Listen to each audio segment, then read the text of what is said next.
हरे हरे, हरे राम राम राम हरे हरे। भक्ति विनोद ठाकुर की,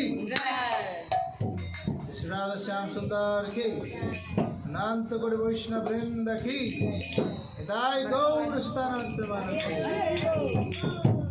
तो सभी भक्त लोग भजन है बहुत सुंदर, भक्ति विनोद ठाकुर द्वारा रचित। निवेदन करी प्रभु तुम्हारा चरण है।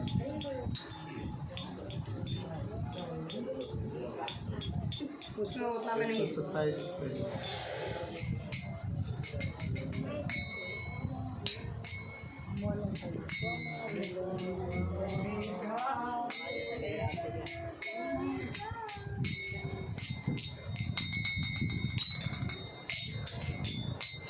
निवेदन करी प्रभु तुम्हारा चरण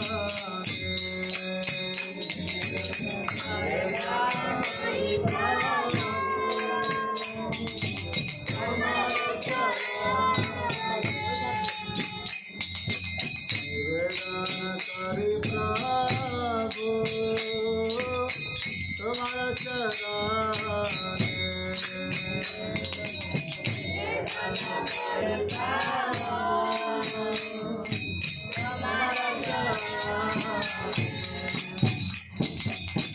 पातितय दमयामि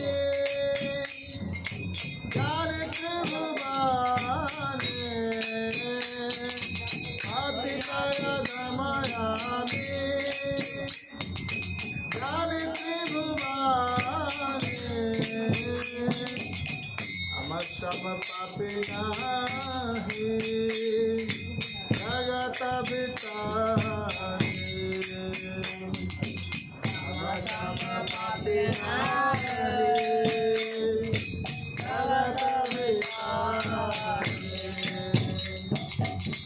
मम समय अपराधी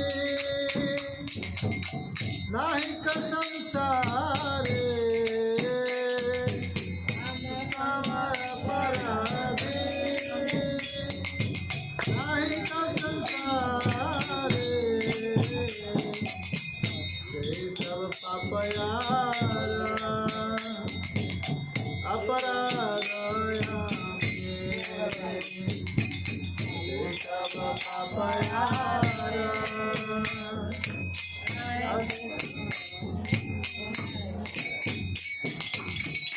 सब पापयारा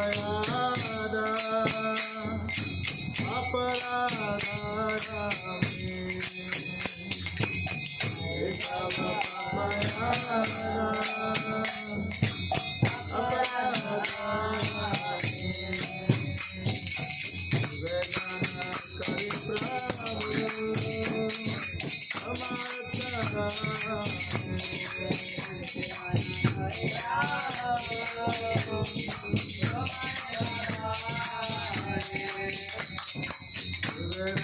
करी प्रभु तुम्हारा चरण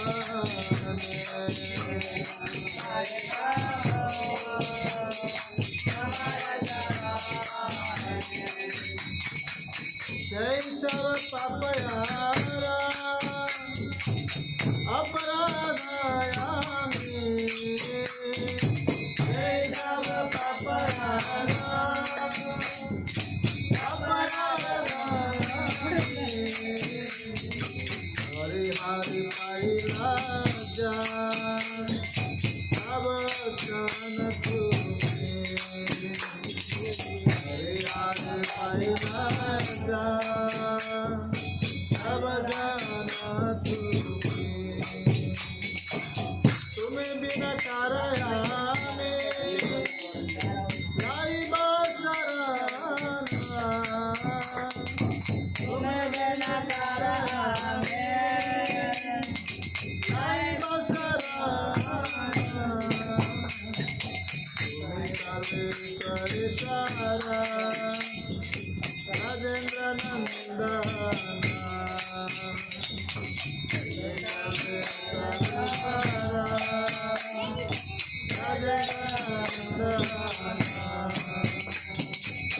जगत तुम्हारा नाथ तुम्ही सब माया जगत तुम्हारा नाथ तुम्ही सब माया तुम्हा प्रति अपराध तुम्ही कर छाया तुम्हा प्रति अपराध तुम्ही कर छाया तुम्ही सखिलित पदा जनरयाश्रय तुम्ही सखिलित पदा जनरयाश्रय तुम्ही रखिबा আছে দয়া মায়া আছে দয়া মায়া সেই রূপ তব অপরাধে জানায়া সেই রূপ তব অপরাধে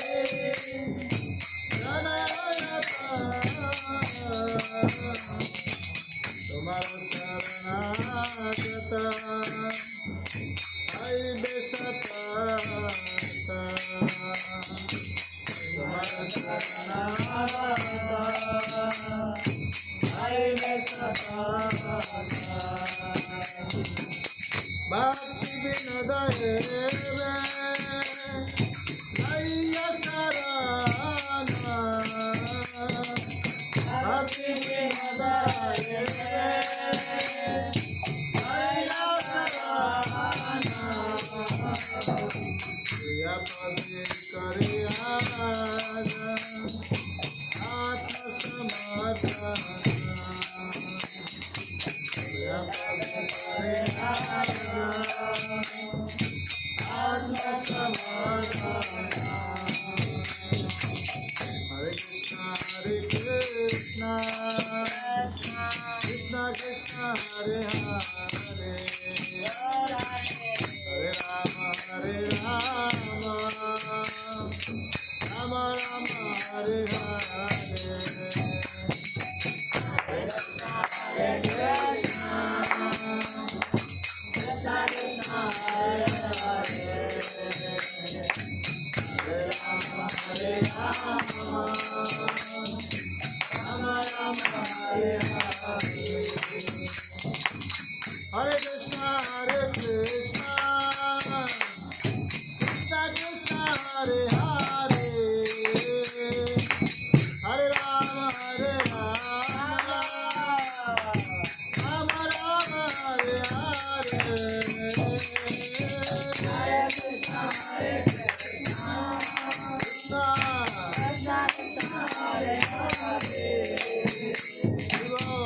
Rama Hare Rama Rama Rama Hare Hare Hare Krishna Krishna Krishna Krishna Hare Hare Hare Rama Hare Rama Rama Rama Hare Hare Hare Krishna Krishna Krishna Hare Hare Hare Rama Hare Rama Rama Rama Hare Hare Hare Krishna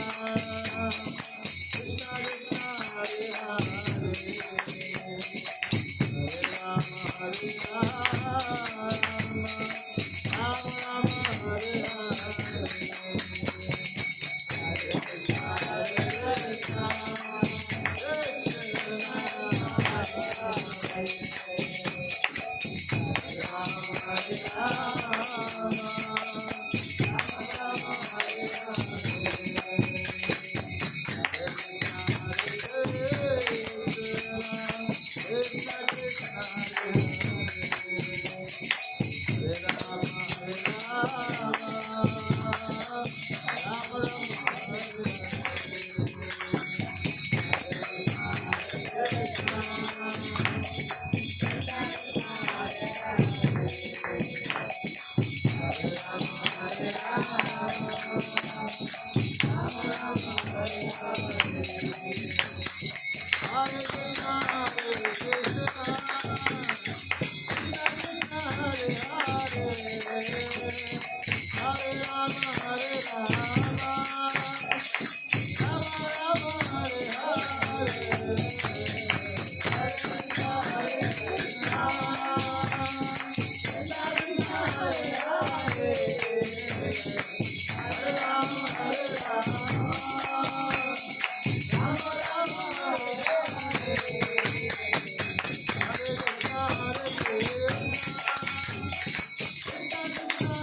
संकीर्तन की जय जय श्री राधा श्याम सुंदर गौरता जगन्नाथ बलदेव सुंदर महाराज की गौर। ओम नमो भगवते वासुदेवाय। ओम नमो भगवते वासुदेवाय।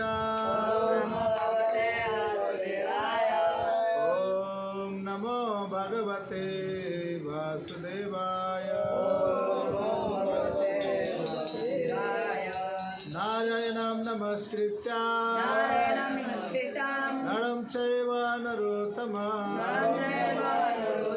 देवीं सरस्वतीं व्यासं पूजयामुदीरये। नष्टप्रायेषु भद्रेषु नित्यं भागवत सेवया भगवते उत्तम श्लोके भक्तिर्भवति नैष्ठिकी। मुखां करोति वाचालं अंगुलंघयते गिरिं यत्कृपातहं वन्दे श्रीगुरुदीनतारिणं परमानन्दमाधवं श्रीचैतन्य ईश्वरं कृष्णाय वासुदेवाय देवकी नंदनाय च नंदगोपकुमाराय गोविंदाय नमो नमः। हरे कृष्णा। तो सभी भक्तों का संध्याकालीन श्रीमद् भगवद गीता पाठ में आप सबका स्वागत है।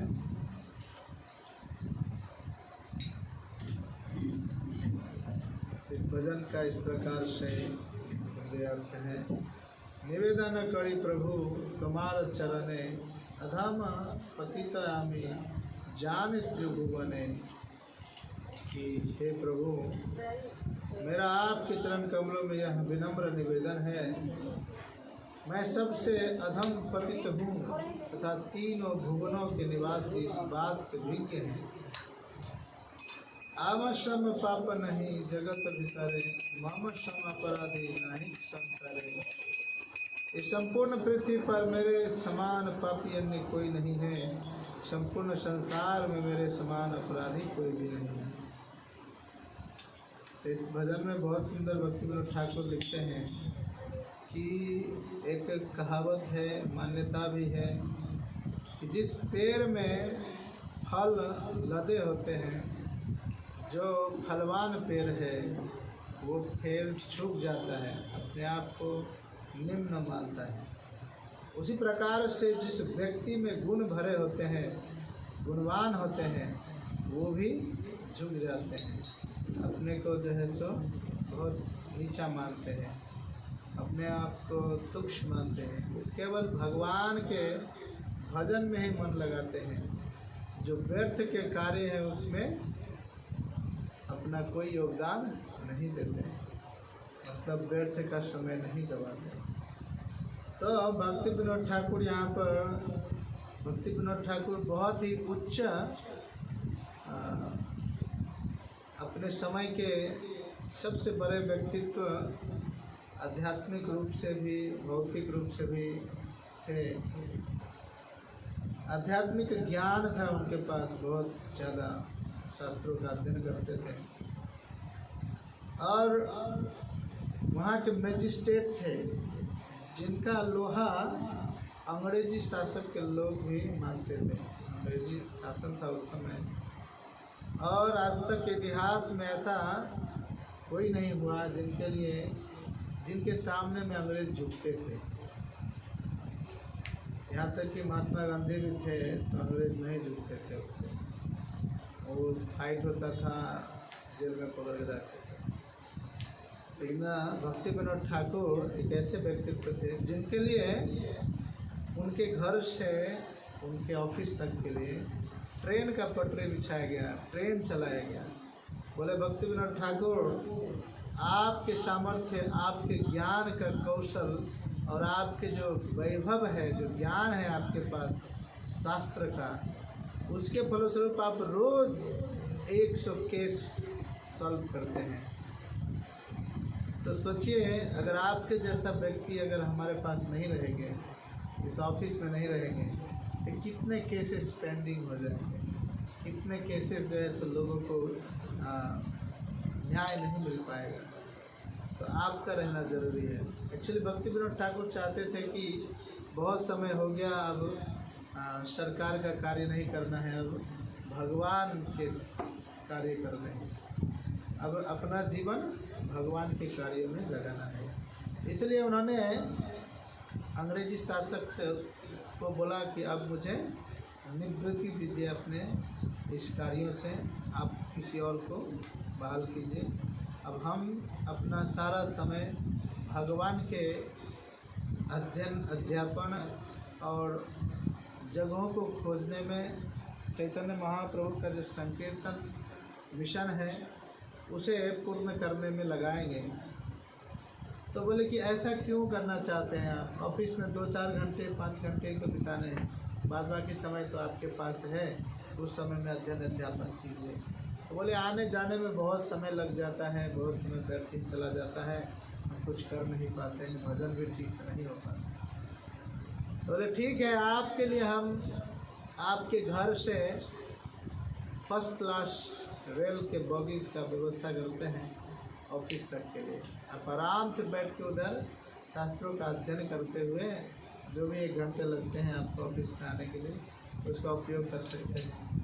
आप जब करते हुए आ सकते हैं, कोई डिस्टर्ब नहीं होगा। लेकिन उस समय के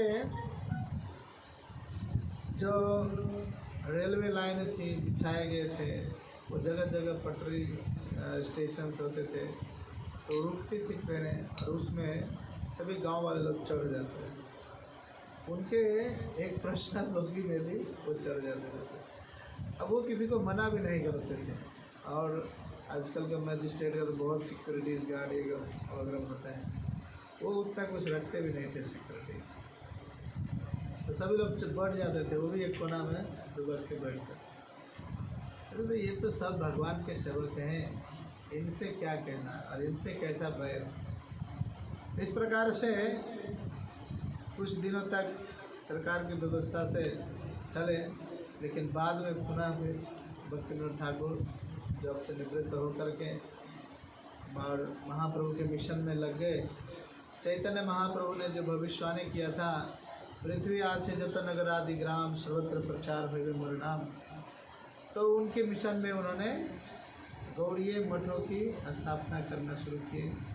और उनके पुत्र विमल प्रसाद जो भक्ति सिद्धांत सरस्वती ठाकुर के नाम से विख्यात हुए दीक्षा के उपरांत, तो उन्होंने भी 64 गौड़ीय मठों की स्थापना की।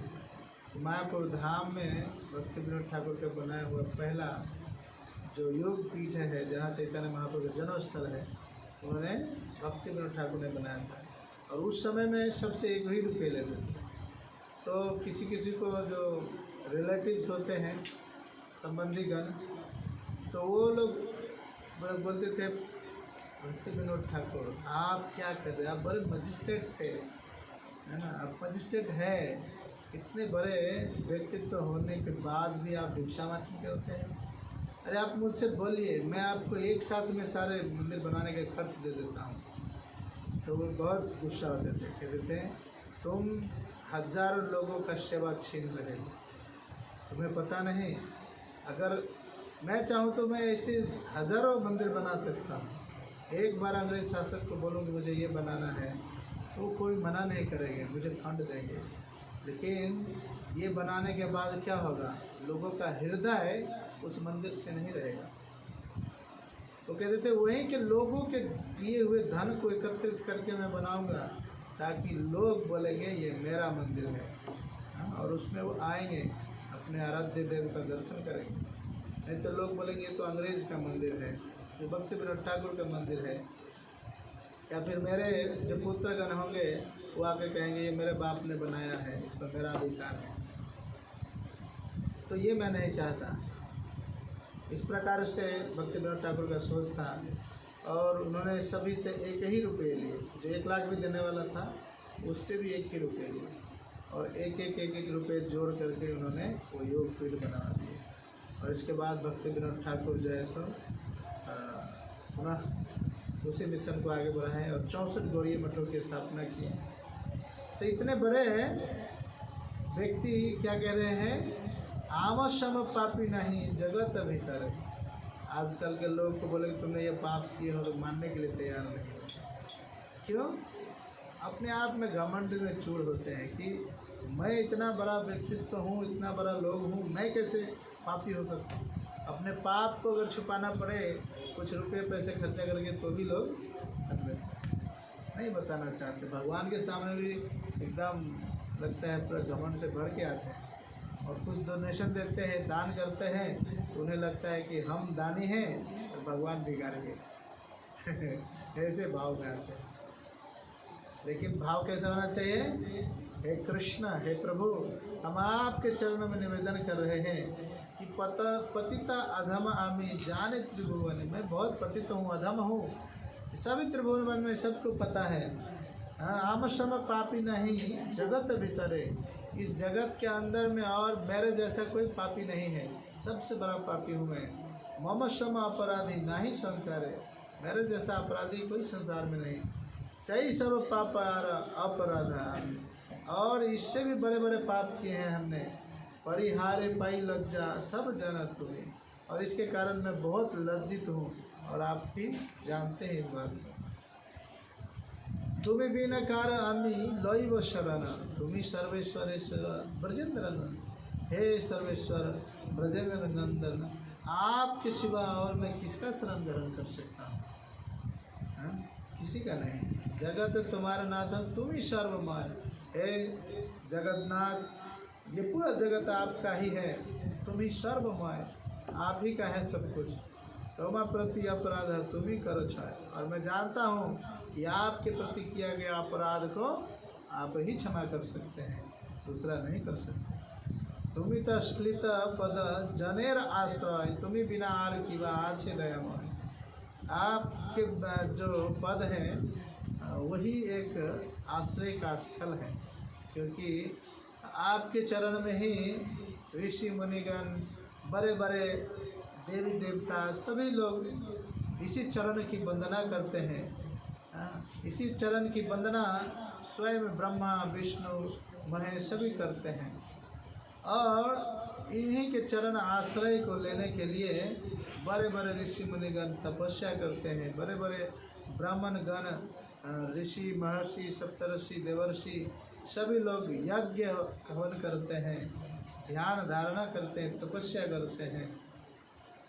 तुम्हें बिना आर की आछे दयामय, और आपके सिवा और कौन दयामय हो सकता है? जो अनंत काल से किए गए अपराधों को केवल एक बार कोई अगर आपको समर्पित कर दे, सर्वधर्मान परित्यज्य माम एकम शरणम व्रज अहम त्वाम सर्व पापेभ्यो मोक्षयिष्यामि। आप वचन देते हैं प्रभु कि आपके चरणों में अगर कोई एक बार शरणागत हो जाए तो आप उनके अनंत काल के अनंत कोटि पापों को भी नष्ट कर देते हैं तुरंत। तुमित शई रूप तब अपराधी जनयत, तुम्हारा शरणागत है वे सतत। जिसने आपके चरण कमलों के प्रति अपराध किया हो, यदि वह आपके प्रति शरणागत हो जाए तो वह उसका भी उद्धार हो जाता है। भक्ति विनोद ठाकुर एवे लोहिया शरण, तुम पदे करे आज आत्मसमर्पण। इसलिए भक्ति विनोद ठाकुर कहते हैं, आज मैं आत्मसमर्पण करता हूँ। मानस देह गेह जे किछु मोड़, अर्पिलु तुया पदे नंद किशोर। हे नंद किशोर, मेरा मन, मेरा शरीर, मेरा जो धन संपत्ति वैभव जो कुछ भी है, मैंने सब कुछ आपको अर्पण करता हूँ। इस प्रकार से भक्ति विनोद ठाकुर भगवान विगदे इस बार मैं शरण आपका ग्रहण करता हूँ। भक्ति विनोद एवी लैया शरण, इस बार मैं उसका शरण, और आप मुझे क्या करो, मेरा उद्धार कीजिए। हरे कृष्णा कृष्णा कृष्णा हरे हरे, हरे राम राम राम हरे हरे। तो श्रीमद् भागवत गीता पाठ अध्याय 8 श्लोक संख्या 7। तो सभी लोग उच्चारण करने का प्रयास कीजिए। तस्मात् सर्वेषु कालेषु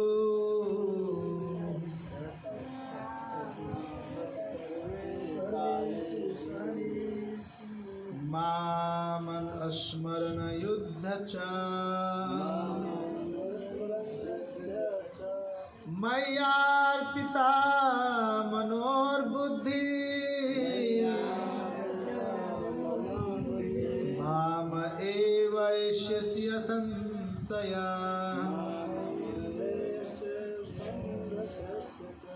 तस्मात् सर्वेषु कालेषु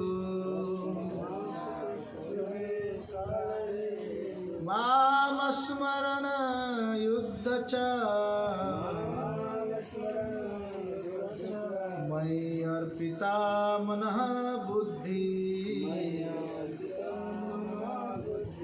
माम एवैष्यस्य संशया। तस्मात् सर्वेषु कालेषु माम स्मरण युद्ध च, मयि अर्पिता मना बुद्धि, माम एवैष्यस्य संशया।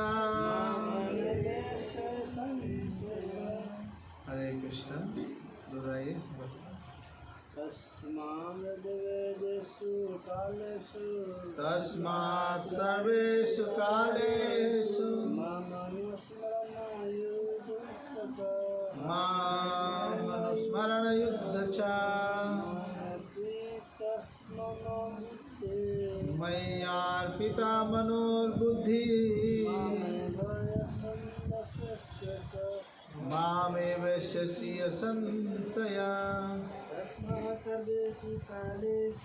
तस्मात् सर्वेषु कालेषु मामस्मरण युद्ध च मयि अर्पिता मन बुद्धि मामेव शशि संशया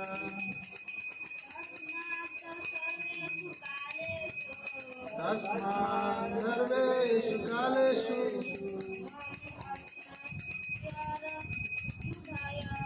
मामस्मरण युद्ध च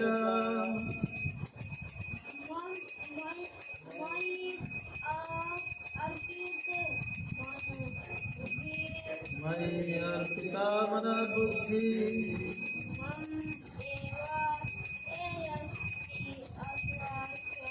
मामेव शशि संशयः।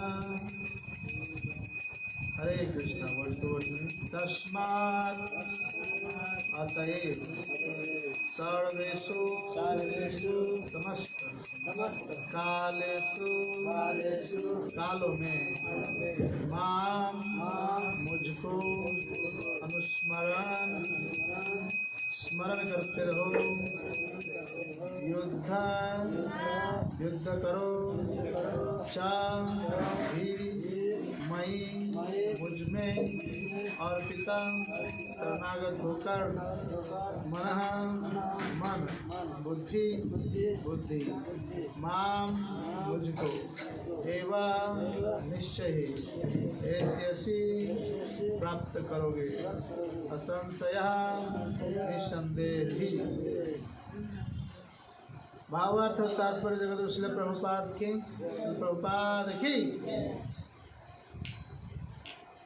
अतएव हे अर्जुन, तुम्हें सदैव कृष्ण रूप में मेरा चिंतन करना चाहिए और साथ ही युद्ध करने के कर्तव्य को भी पूरा करना चाहिए।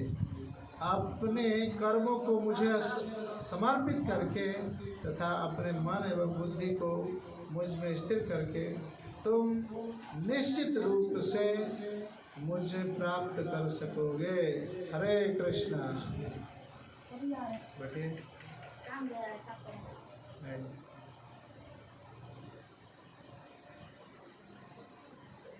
तो भगवान अर्जुन को बहुत सुंदर कह रहे हैं एक प्रश्न के उत्तर में कि अगर अर्जुन युद्ध करता है, इतने सारे लोगों का वध होगा, इतने सारे लोग मरेंगे, तो उसके पाप किसको भोगने पड़ेंगे? उसे पाप लगेगा कि नहीं लगेगा? कहते हैं भीष्मदेव के 101 जन्म पीछे जाने के बाद भी उन्होंने देखा कि मैंने बचपन में एक सर्प को लाठी से उठा के फेंका था और वो एक कंटीले झाड़ी में जाके गिरे और उस झाड़ी में वो जितने कांटे गरे उसे और अपना प्राण त्याग दिए। उतने ही 101 वर्ष बाद पुनः समान एंड विपरीत प्रतिक्रिया उसी रूप में उनको प्राप्त हुआ। कर्म का सिद्धांत है, जैसा करोगे वैसे ही पाओगे। तो उसने जैसे कर्म किए उसका फल कहते हैं भीष्म पितामह को उतने ही बाण लगे और वो बाण के शैया पर सोते हुए अपना शरीर त्याग किया। तो जब भीष्म पितामह जैसे व्यक्तित्व का जो भगवान के नित्य पार्षद हैं उनको भी भोगने पड़े, तो क्या अर्जुन इतने सारे लोगों को मारेगा तो अर्जुन को पाप नहीं लगेगा? लगना चाहिए ना? नहीं लगेगा। ये इसलिए नहीं लगेगा कि बहुत सुंदर उदाहरण देते हैं श्रील प्रभुपाद जी कि जिस प्रकार से बॉर्डर पे खड़ा मिलिट्री फोर्स आतंकवादियों को हजारों गोली भी मारे तो हिसाब नहीं देना पड़ता है, और क्यों मारे जवाब नहीं देना पड़ता है। हाँ, विपक्षी टीम को मारने के बाद उनको मेडल मिलता है, एकदम वर्दी पे स्टार लगेगा, प्रोत्साहन मिलेगा। वाह, बहुत सुंदर, बहुत सुंदर। परमवीर चक्र मिलेगा।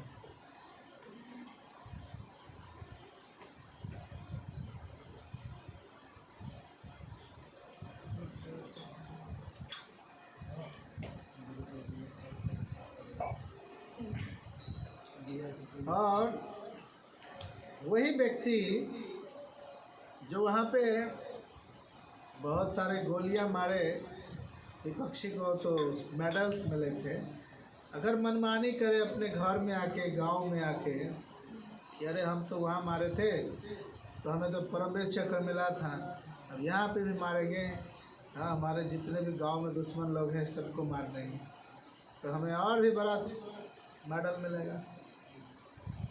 तो जैसे ही गांव में कुछ कार्य उल्टा सुल्टा करेगा तुरंत पुलिस पकड़ के ले जाएगी। वही मिलिट्री है, वही गोली भी है, वही देश है, जगह और पीछे खड़ा व्यक्ति नहीं है, बस कर्म बंधन जकड़ लेता है। तो श्रील प्रभुपाद जी बताते हैं कि बॉर्डर पे जब खड़ा है तो वहाँ एक प्रमाणित व्यक्ति उसके आदेश देता है और उसके अंडर में वो कार्य करता है, जिसके कारण उसको मेडल मिलते हैं। लेकिन घर पे आकर के कोई प्रमाणित व्यक्ति उसको नहीं है पीछे, इस कारण से वो कोई भी कार्य करता है तो उसको पुलिस पकड़ के ले जाती है, कानूनन सजा होता है। तो अर्जुन के पीछे प्रमाणित व्यक्ति कौन है? स्वयं त्रिभुवनपति भगवान श्री कृष्ण है, जो कह रहे हैं मारो अर्जुन, कैसे मारो? मया अर्पिता मनोर्बुद्धि स्मरण युद्ध च। हाँ, कहते हैं कि मुझे स्मरण करते हुए, हाँ, अपना बुद्धि को इस्तेमाल करके मारो, युद्ध करो। तो क्या होगा? मेरा आदेश है ना, पीछे खड़ा व्यक्ति कौन है? ऑथोराइज है, तो उसे कोई पाप नहीं लगेगा। कहते हैं युधिष्ठिर महाराज, जब भगवान ने बोला कि आप द्रोणाचार्य को बोलिए उनके पुत्र का वध हो चुका है, हाँ, अश्वत्थामा नहीं गज, ऐसे बोले, तो भगवान बोले ठीक है आप बोलिए, झूठ बोलना पड़ेगा। तो उन्होंने बोला ये तो अधर्म है, हे कृष्ण, हे वसुदेव, हे देवकी नंदन, ये तो अधर्म मैं नहीं कर सकता। तो उनको वहाँ पे पाप लगा,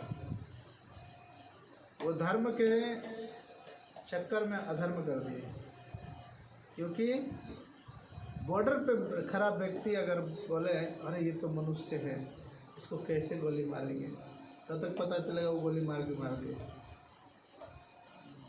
वहाँ पर पीछे खड़ा जो मिलिट्रीज का कमांडर होता है वो आदेश दे रहा है मारो, तो ये बोल रहे नहीं वो भी इंसान है, हम भी इंसान है, कैसे मारेंगे, पाप लगेगा।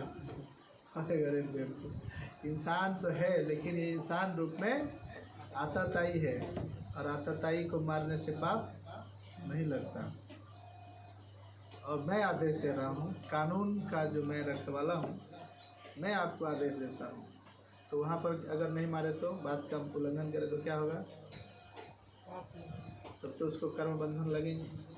उसी प्रकार से अर्जुन को तो जितने बार बोले, जहाँ बोले वहाँ उन्होंने पूर्ण रूप से भगवान का जैसे सेवा किया, लेकिन युधिष्ठिर महाराज धर्म करते हुए भी भगवान के आदेश का पालन नहीं किया, इसलिए उसका एक अधर्म हो गया। जीवन में बस एक वही अधर्म था, नहीं तो हमेशा भगवान का आदेश का पालन। कहे तो थे, कहे नहीं बोला उन्होंने। अंततः उन्होंने बोला ठीक है मैं बोलूँगा, लेकिन पूर्ण रूप से सही बोलूँगा। तो बोले भगवान ही उनको सिखाए, ठीक है चलो बोलो अश्वत्थामा नाम का हाथी मरा, लास्ट में बोला, उस समय हम सब भूख रहे तो वही हुआ। जैसे उन्होंने बोला मैंने अश्वत्थामा का वध कर दिया, मैंने अश्वत्थामा का वध कर दिया, भीम ने बोला, तो तुरंत द्रोणाचार्य ने अपना हथियार नीचे रख दिया, शोकाकुल हो गए। और उन्होंने सोचा कि ये तो झूठ बोल सकता है, कोई को कुछ भी कर सकता है। युधिष्ठिर झूठ नहीं बोलेगा, चलो उससे पूछ गए। युधिष्ठिर के पास गए, युधिष्ठिर को बोले युधिष्ठिर तुम बताओ सच क्या है। तो बोले कि हाँ पितामह, अश्वत्थामा मारा गया। हाँ, तो बोले अश्वत्थामा हाथी, ऐसे बोले हाथी, वो इंसान नहीं, अश्वत्थामा हाथी। तो जब अश्वत्थामा हाथी बोले उस समय जोर से सब बजा दिया, तो जो उसके कारण तो बोले हाँ भीष्म पितामह, ऐसे बोले, उसी समय वो शोकाकुल हो गया। उसके बाद वो कुछ सुना नहीं। तो इस तरह से वो झूठ नहीं बोलकर भी झूठ हो गया। इस प्रकार से भगवान के आदेश का पालन नहीं करने से पाप लगता है। तो यहाँ जो व्यक्ति हैं ऑथोराइज कौन है? भगवान श्री कृष्ण है, जो कि आदेश दे रहे हैं मारने के लिए। और अगर वहाँ पर आप नहीं उनके आदेश का पालन करेंगे तो अपराध होगा। इसमें बहुत सुंदर इसके श्लोक में इससे पहले भी बोले हैं कि यम यम वापि स्मरणम भावम तजन्ते कलेवरम तम तमेवैति कौन्तेय सदा तद्भाव भावितः। इससे पहले बोले थे भगवान कि अंत काले च मामेव स्मरण मुक्त्वा कलेवरम यह प्रयाति समद्भावम याति नास्त्र संशयः। कि जीव के अंत में जो केवल मेरा स्मरण करते हुए शरीर का त्याग करता है, वह तुरंत मेरे स्वभाव को प्राप्त करता है, इसमें रंच मात्र भी संदेह नहीं है। तो यहाँ पर एक और प्रश्न पूछ दिए कि ठीक है प्रभु, आप तो बोल रहे कि आपका स्मरण करते हुए अगर प्राण त्याग किया, शरीर त्याग किया, तो उसको आपका जैसा ही स्वरूप प्राप्त होगा, आपके धाम में जाने का मौका मिलेगा, इसमें संदेह नहीं है, ठीक है। लेकिन जिसने आपका स्मरण नहीं किया उसका क्या होगा? तो पुनः बताते हैं यम यम वाप्य स्मरणम भावम त्यज्यन्ते कलेवरम तम तम वैति कौन्तेय सदा तद्भाव भावितः। हे कुंती पुत्र, शरीर त्यागते समय मनुष्य जिस जिस भाव का स्मरण करता है वह उस भाव को निश्चित रूप से प्राप्त होता है। तो ये भी बहुत प्रकृति का कठोर नियम है। भगवान का बोला हुआ ये संपूर्ण वाणी एक एक नियम ही है। इसलिए कहते हैं मनुष्य जीवन का लॉ बुक क्या है? श्रीमद् भागवत गीता है, क्योंकि भगवान ने स्वयं बताया अर्जुन के माध्यम से। तो यहाँ पर एक चीज़ और शिक्षा मिलता है कि अर्जुन को बोल रहे हैं कि तस्मात् सर्वेषु कालेषु माम अस्मरण युद्ध च मयि अर्पितर मनोर्बुद्धि। हाँ, मम एव एष्यसि असंशयः। कि अतएव हे अर्जुन, सदैव कृष्ण रूप में मेरा चिंतन करना चाहिए और साथ ही युद्ध करने के कर्तव्य को भी पूरा करना चाहिए। अपने कर्मों को मुझे समर्पित करके तथा अपने मन एवं बुद्धि को मुझ में स्थिर करके तुम निश्चित रूप से मुझे प्राप्त करोगे। तो भगवान अभी अर्जुन को आश्वासन दे रहे हैं, पूर्ण रूप से आश्वस्त कर रहे हैं कि अगर इस युद्ध में आप मुझे स्मरण करते हुए अपने बुद्धि से, अपने बुद्धि को, मन को मुझ में स्थिर करके आप युद्ध करोगे तो निश्चित रूप से आप मेरे धाम को आओगे, मुझे प्राप्त करोगे। तो इस प्रकार से भगवान पूर्ण रूप से वचन दे रहे हैं। फिर तात्पर्य में श्रील प्रभुपाद जी लिखते हैं, अर्जुन को दिया गया यह उपदेश भौतिक कार्यों में व्यस्त रहने वाले समस्त व्यक्तियों के लिए ही बड़ा महत्वपूर्ण है। श्री भगवान यह नहीं कहते कि कोई अपने कर्तव्य को त्याग दे, मनुष्य उन्हें करते हुए साथ साथ हरे कृष्णा कृष्ण कृष्ण हरे हरे, हरे राम हरे कृष्ण का जप करके श्री कृष्ण का चिंतन कर सकता है, इससे मनुष्य भौतिक कलमश से मुक्त हो जाएगा और अपने मन तथा बुद्धि को कृष्ण में प्रवृत्त करेगा। श्री कृष्ण का नाम जप करने से मनुष्य परम धाम कृष्ण लोक को प्राप्त होगा, इसमें कोई संदेह नहीं है।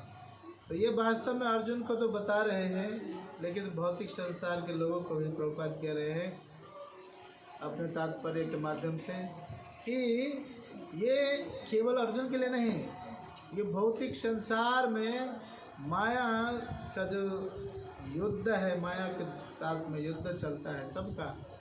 और युद्ध किसके साथ होता है? सबसे बड़ा शत्रु कौन है हमारा?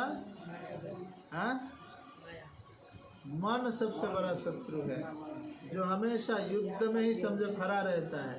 थोड़ा सा केवल मौका मिल जाए, ये मन तुरंत पराजित कर देता है। कैसे पराजित करता है? विद्यार्थी का कर्तव्य है कि वो पढ़ाई करे, लेकिन जैसे ही थोड़ा सा मौका, नेट का कुछ सुविधा मिल जाए विद्यार्थी को, तो मन तुरंत कहता है देखना फेसबुक में देखो ना क्या आया है, अपडेट देख ले, व्हाट्सएप में चेक करो किसका मैसेज आया। 5 मिनट देख लीजिए, फिर मन बोलेगा कुछ बात नहीं, 5 मिनट देखो ना, इसके बाद तो भारत पढ़ना ही है। और उस युद्ध में भगवान को स्मरण नहीं करते हम लोग कि कृष्ण ने क्या उपदेश दिया है। पहले अपने कर्तव्य का पालन करते और तुरंत मोबाइल में देखना शुरू करते हैं और मन हमें पराजित कर देता है।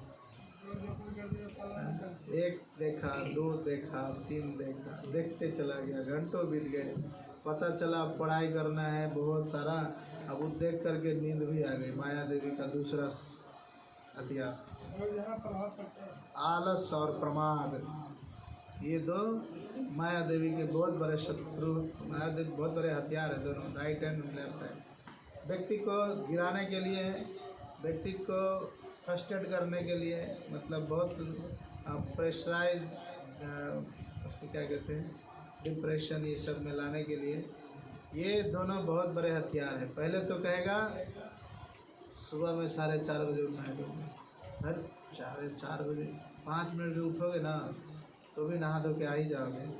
जब बाथरूम में जाए पता चलेगा आरती खत्म हो गया, इसके बाद पहुँचे और उसके बाद पछताएंगे, हर कैसे मैं बात सुने, थोड़ा पहले उठ गया तो कितना अच्छा हो।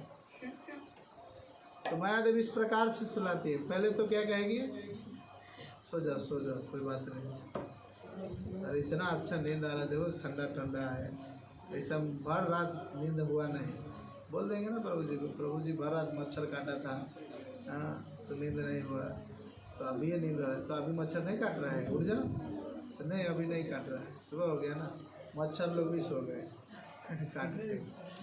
तो ऐसा बहाना मन बनाता है। और जब सो करके लेट होगा, लेट से उठेंगे तो बोलेगा कैसा बेवकूफ़ है, सो रहा था, देखो सब काम छूट गया इसका, तो उठ करके वही फिर गाली भी देते हैं, मन को विचलित भी करता है।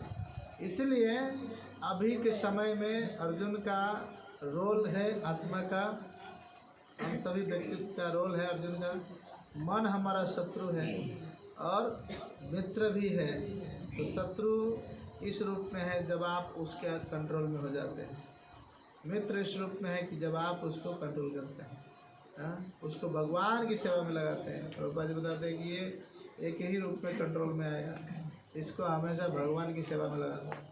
हरे कृष्णा कृष्णा कृष्णा हरे राम। जब इस प्रकार से हम मन को भी भगवान की सेवा में लगाएंगे, सवेरे से अपना सारा जो साधना है जप करेंगे। एक हमारे बहुत सुंदर राधे श्याम प्रभु कहते हैं, the morning time Mangala aarti is like our steel kavach. मतलब मॉर्निंग समय का जो मंगला आरती है वो हमारे लिए स्टील बॉडी, जो स्टील का जो कवच है उसका कार्य करता है, ढाल का, जो कि जब भी हम बाहर निकलते हैं तो ये कवच हमें सुरक्षा प्रदान करते हैं। सुबह में मंगला आरती में आए हैं, नाम जप किए हैं, भागवत श्रवण किए हैं, तो बाहर में जाकर बुरी कार्य कुछ भी नहीं कर सकते। संभव ही नहीं है करने का, चांस ही नहीं मिलेगा। जैसे करने के लिए प्रयास भी करोगे तो तुरंत माइंड में आएगा, और बाप हम भगवान के भगत हैं। और वो ये भगत जब पैशन में चला जाता है, फुल पैंट शर्ट तिलक सब हटा देता है, तब तो पैशन में आएगा। धोती कुर्ता तिलक है, घंटी माला है, तो सतगुण में रहते हैं। कुछ गलत करने से पहले 10 बार सोचते हैं, लेकिन जब फुल पैंट शर्ट में आ जाते हैं तो पूरा ऑटोमेटिक एक बॉडी का जो है रजोगुण में आ जाता है।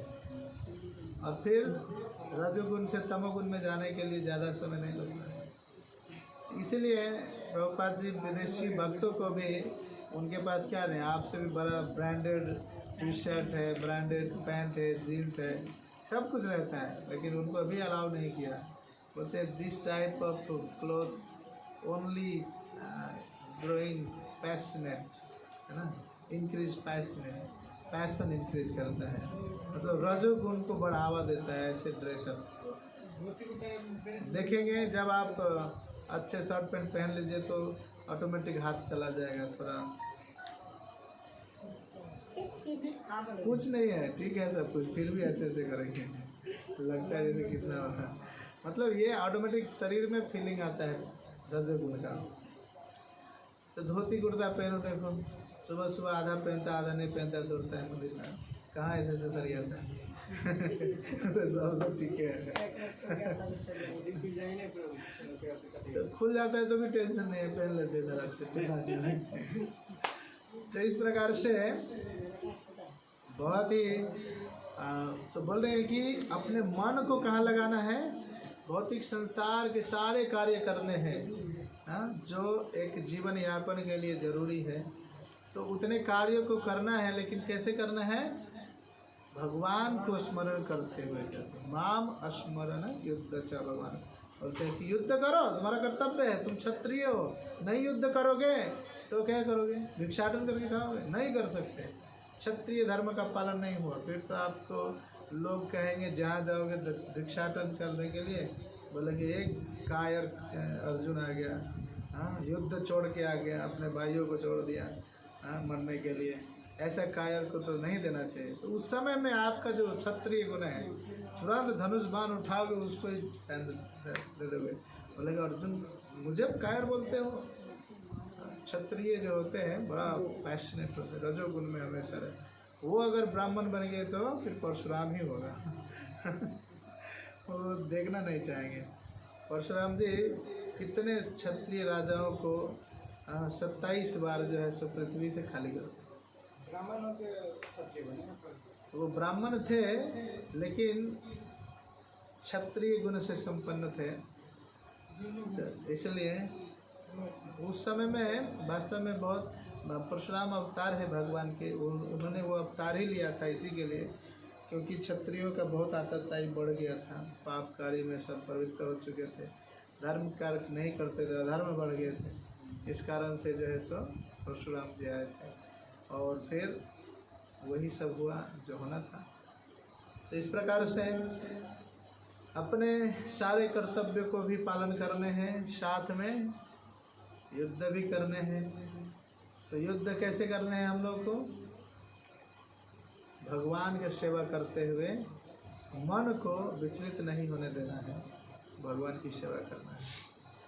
हरे कृष्णा कृष्णा कृष्णा हरे हरे, हरे राम राम राम हरे हरे। तो बहुत ही सुंदर इसके बाद कहते हैं कि ये मन तो बड़ा चंचल है केशव, मैं क्या करूं इस मन को, मुझे बोला जाए आप अगर आदेश दे तो इस वायु को भी मोड़ सकता हूं, अपने बाणों की गति से इस वायु को भी मोड़ दो, उसे भी कंट्रोल कर लो, लेकिन इस मन को कंट्रोल करना मेरे बस में नहीं हो रहा है। तो इस प्रकार से जो है सो तो भगवान बोलते हैं अभ्यास योगेन युक्तेन चेतसा नन्यगामिना परमं पुरुषं दिव्यं याति पार्थनुचिन्तयन्। हे पार्थ, जब व्यक्ति मेरा स्मरण करने में अपना मन निरंतर लगाए रखकर अविचलित भाव से भगवान के रूप में मेरा ध्यान करता है, वो मुझको अवश्य प्राप्त करता है। हाँ, हरे कृष्णा। तो मन से अविचलित भाव से अगर भगवान का स्मरण करेंगे, निरंतर मन में एक ही भाव, कृष्ण के लिए मैं सेवा कर रहा हूँ, तो क्या होगा? भगवान बोल रहे हैं कि मुझे निश्चित रूप से प्राप्त करेगा।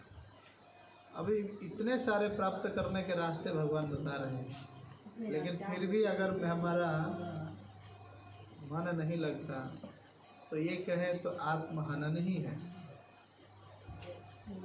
प्रभुपाद जी कहते हैं, एक होता है आत्महत्या, लोग प्रेशर से, डिप्रेशन से फ्रस्ट्रेट होकर के, या बहुत सारे लोगों का कर्जा लोन ले लिया, आप चुका नहीं पाएंगे तो लटक जाते हैं, करते हैं।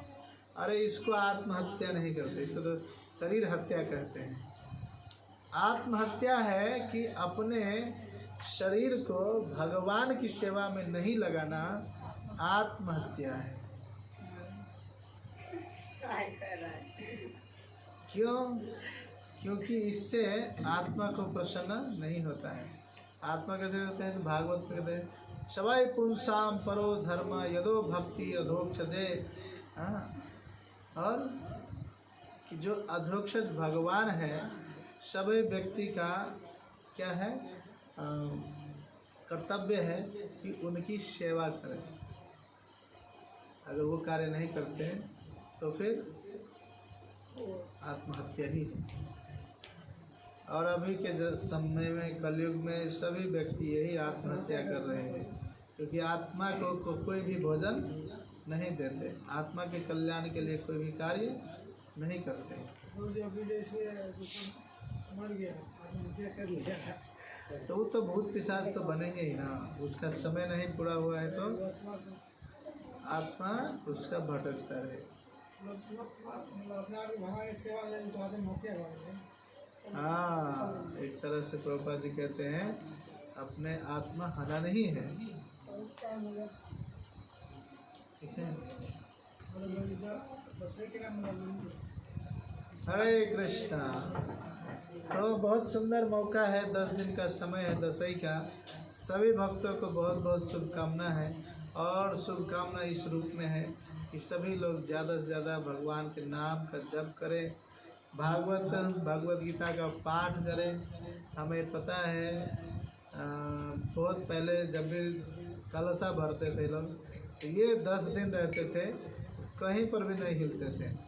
और नवरात्र तक, 10वीं तक पूर्ण रूप से कोई भी एक रामायण हो, महाभारत हो, भगवत गीता, भागवत हो, जय श्री राधेश्याम की, तो इनको हर सुबह बैठ करके पढ़ते थे, 3-4 घंटे 5 घंटे, कोई डिस्टर्ब भी नहीं करता था, लोग भी बैठ करके सुनते थे 10वीं में।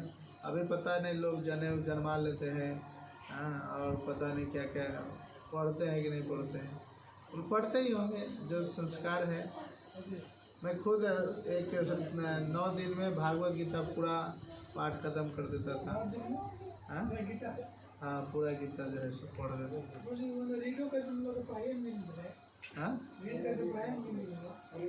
हाँ, अरे उधर कलशा के पास में बैठ करके पढ़ने ही पढ़ के सुनाइए करना। कुछ लोग जो है दुर्गा सप्तशती पढ़ते हैं, कुछ लोग कुछ करते कुछ, लेकिन जो वास्तविक धर्म का पालन करने वाले लोग हैं, वो भगवत गीता, रामायण या भागवतम पढ़ते हैं, और सभी लोग सुनते हैं। कहते ये भक्ति एक्वायर करने का समय है, भक्ति अर्जित करने का समय है। हाँ, सभी लोग 10 दिन छुट्टी मिला है। एक दिन रविवार को छुट्टी मिलता तो लोग कितना कार्य करते हैं, अभी तो 10 दिन छुट्टी मिलते हैं। सब लोग पढ़ेंगे, 2-3 घंटे पढ़ेंगे। हाँ, इतना बांट लेंगे, पढ़ना है एक दिन में इतना, ऐसे खत्म होगा। हाँ, तो आजकल के लोग थोड़ा सा एडवांस हो गए हैं, पढ़ाई लिखाई पे ध्यान तो देते नहीं, मन लगता नहीं। भक्ति भजन में खाली दिखावा करते हैं, अच्छे अच्छे कपड़े पहनेंगे, जाएंगे, दिखाएंगे, शोइंग फेस, मतलब क्राइंग हार्ट स्माइल फेसेस कहते हैं इसको। जैसे आए अंदर से बड़ा दुख भरा हुआ है, लेकिन फिर भी कहेंगे तो ठीक ठाक। जैसे आए फावला पी डाला मैं हाँ यही बोल रहे हैं हमने। ठीक है, हरे कृष्णा कृष्ण कृष्ण हरे हरे, हरे राम राम राम हरे हरे। तो इसी के साथ भगवान का जो है नाम स्मरण करते हुए भगवान का नाम जप सब करें और फिर ज़्यादा से ज़्यादा भागवत का पाठ करें, भगवद गीता सुने।